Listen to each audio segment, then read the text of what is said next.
Hello, Marcel here from Modor Music.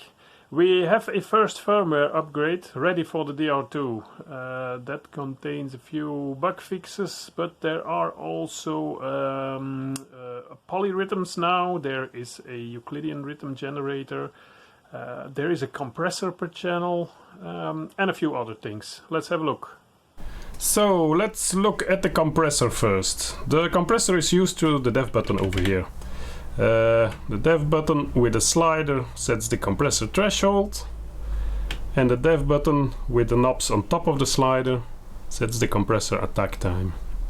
And then with the dev button and a channel button you can select a different sidechaining source. Let's check it on a bass drum.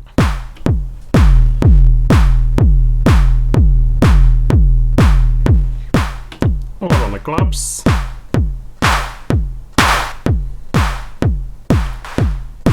With certain instruments it can be necessary to also adjust the volume a bit when you are compressing. Here we are, a heavily compressed clap sound. And then when we give it a little attack time, you can get that very typical uncompressed click sound at the beginning as a compressor effect.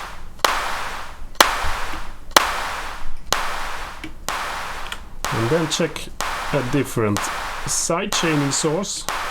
We set the bass drum, channel A, as a sidechaining source for channel B, our claps here. So there we go.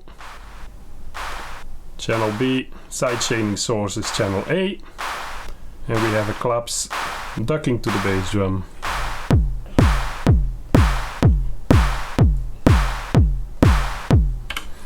So then we also have a so-called gain setting per channel now. When you are using the DR2 live, for example, you don't want to make fine volume adjustments with the sliders. You'll often want to use the sliders between 0 and a maximum. But with all the sliders at maximum, it is possible that the volumes aren't well balanced between the different instruments. So that's why there is a gain setting now.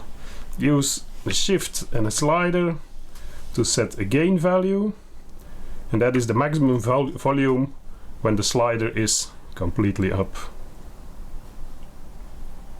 Next, let's have a look at the polyrhythms now. If you want to program a polyrhythm, keep a channel selection button down and press a number of steps in the step sequencer. So here we go, we have a polyrhythm on our bass drum now.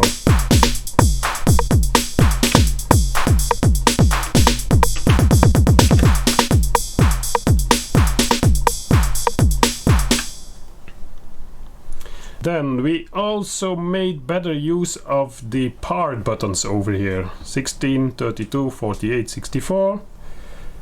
Before, when you had a 16-step pattern, the other parts here remained unused. Now you can use them to program a few variations of a bass pattern. Let's hear it. Here is our bass 16-step pattern, and here is a variation. Another one,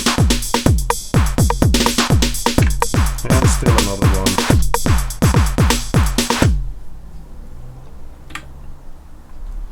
one. We also created a Euclidean pattern generator.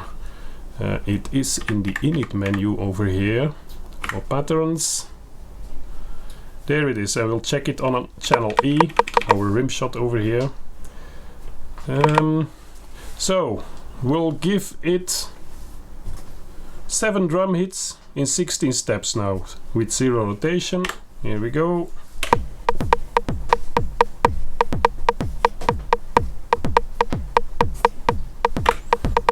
Or 9 drum hits in 16 steps. Then when you want to program a certain rotation, keep the shift button down and turn value. Here it is, rotated 1 step, 2 steps, and so on. And if you want to change the total number of steps, keep the shift button down and turn the select encoder. Here we go. A very typical Euclidean pattern, the 3 drum hits in 8 total steps. There we go.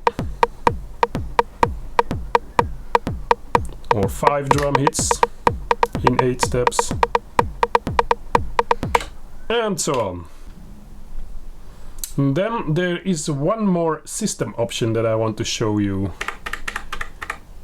In the system settings, here we go, clock output.